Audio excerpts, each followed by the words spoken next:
Hey everybody, welcome to video 48. Today we're going to be taking a deep dive into your blood and the parts of blood that you have. This video is probably going to take me the full minute, so if I am going through very quickly, make sure that you're pausing and make sure you're getting all the notes done and everything like that as we go through this video. So blood is considered a connective tissue, mainly because it really doesn't fit into any of the other three types of tissue. And it is the only fluid tissue in your body. So obviously there are other fluids in your body, but they aren't tissues that are made of cells. Blood obviously is thicker than water, can be a scarlet color when it has oxygen, down to a dull red color when it does not have oxygen. Like we mentioned before, oxygen poor blood is not actually blue. It looks kind of blue through the yellowish tint of your skin. At most, it can be kind of a red to a purplish tint color. It is very metallic and very salty with all the iron that is in there. It has a pH of around 7.4. For reference, pure water is 7, so it's slightly more basic than pure water due to the salts that it has in it. So it has about the same pH as sweet corn and white sheet cake.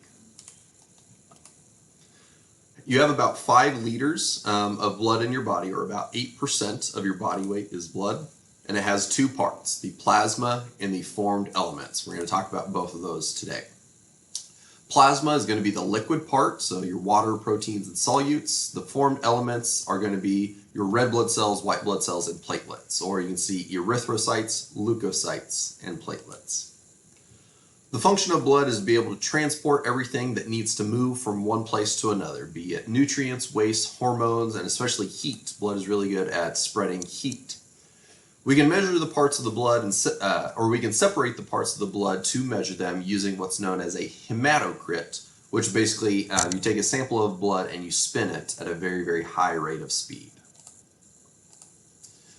So when we run a hematocrit, it'll separate blood into these parts. When we see plasma is about 55% of our blood.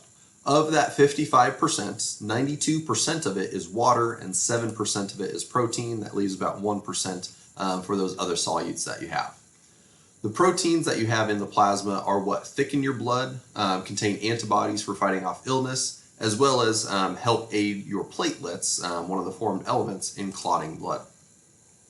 Antibodies, like I said, for fighting illness, they are a substance that's going to destroy or inactivate some sort of antigen. Antigens are something that cause antibodies to be made against it. So I think you might have a bacterial antigen, and your body is going to create antibodies specifically for that bacteria to destroy or inactivate it. So antibodies are going to be things that are recognizing and then destroying antigens that might be present in your body.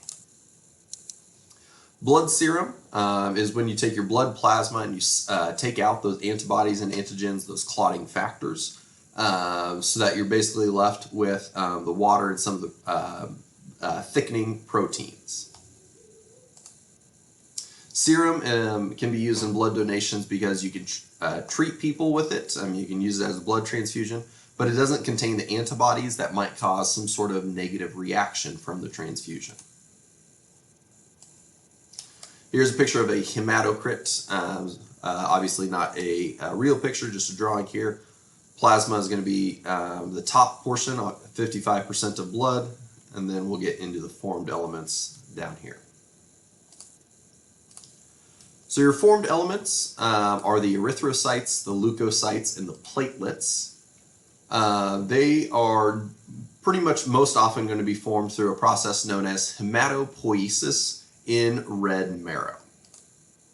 So in the human body, anywhere you have red marrow, that's going to be responsible for generating these erythrocytes, leukocytes, and platelets.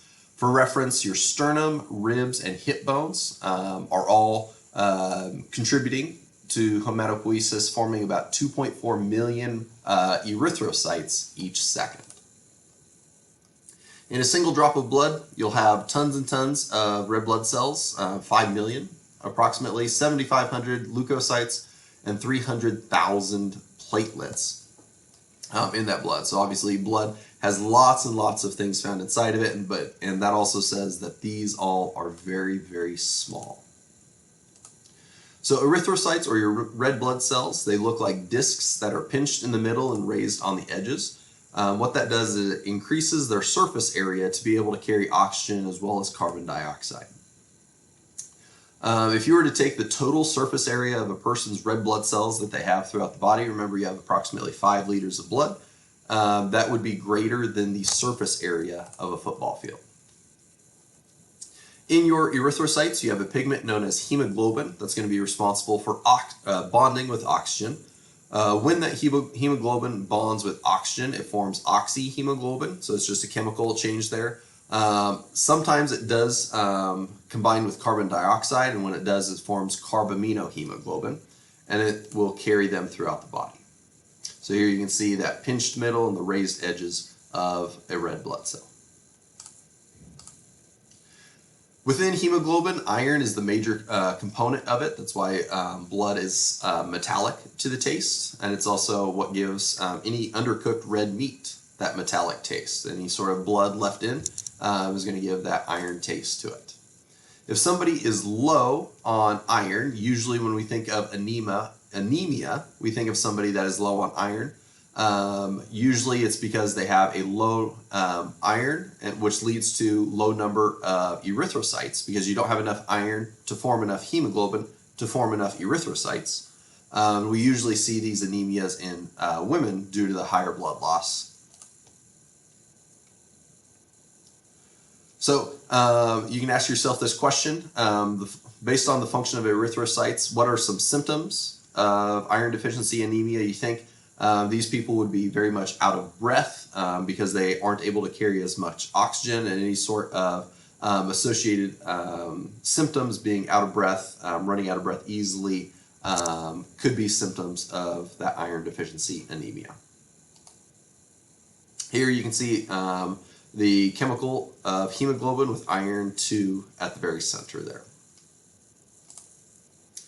Your leukocytes, or your white blood cells, it's a very, very broad range of cell types, all that function and protection of the body, and it's a very, very complicated class of blood cells.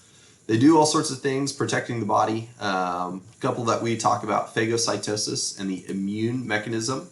Phagocytosis, you might remember exocytosis and endocytosis from biology, when they are going to engulf a microbe, and then when they pull that microbe into themselves, those lysosomes are going to release their lysozymes and digest that microbe within the cell.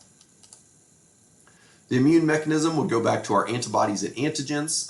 It's going to recognize an antigen, form antibodies against it, so that the next time those antibodies come into contact with that antigen, they are ready to attack and destroy whatever that microbe is. Here you can see some of the white blood cells that you have: the monocytes, ionosophils, basophils, neutrophils, and the lymphocytes. Your platelets, when a blood vessel is broken, you're going to begin bleeding. You need to stop that bleeding. Platelets are going to respond to clotting factors that are released usually by the damage around the cells, and those platelets are going to stick to the area that is broken and begin to accumulate, because they will start sticking to one another to form a platelet plug. With calcium and other clotting factors, they'll start to form fibrin, basically, which is this just tangled absolute mess of clotting factors, red blood cells that happen to get caught in it, as well as platelets. So you can see here, you break a blood vessel and you begin to bleed. Those platelets are going to start sticking to one another. Clotting factors basically stimulate them to go from their non-sticky form to their sticky form. And then you're going to start getting clotting factors, calcium and some things to form that fibrin. Red blood cells, obviously you're going to be bleeding this whole time until that entire blood vessel wall is completely sealed shut. So some of those red blood vessels end up getting caught in this. And that's why some of your scabs can look very, very red from all the blood trapped inside of it. So that is what we have on the blood. We'll talk more about the blood, especially when it comes to things like diseases and blood typing in the following lectures. So if you have any questions on this, please make sure you let me know.